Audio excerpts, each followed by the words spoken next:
சத்தத்தை கேட்கிற நிறைய ஆண்டவருடைய பிள்ளைகளை பார்த்து கர்த்தர் இன்னைக்கு ஒரு வார்த்தையை சொல்லுகிறார். ஆனாலும் நான் உன்னை உயர்த்துவேன், ஆனாலும் நான் உன்னை திடப்படுத்துவேன், ஆனாலும் என்கிற வார்த்தை உங்கள் வாழ்க்கையிலே அப்படியே நடக்கும். உங்கள் பிள்ளைகளுடைய வாழ்க்கையிலே நடக்கும். பல பேர் உங்களை பார்த்து இந்த வார்த்தையை சொல்லவே முடியாதுன்னு சொல்லலாம். ஆனால் கர்த்தர் இன்றைக்கு உங்க கரத்தை பிடித்து அவர் வாக்கு கொடுக்கிறார்.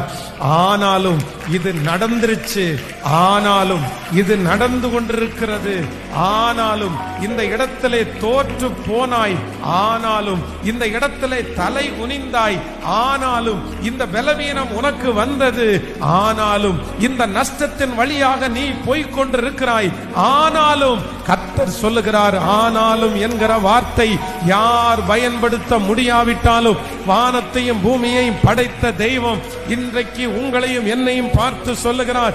ஆனாலும் இந்த லீபனோன் அடர்ந்த காடாக மாறும், ஆனாலும் அவனுக்கு வெட்டப்பட்ட முடி திரும்பவும் முளைக்க தொடங்கினது போல, ஆனாலும் என்கிற வார்த்தை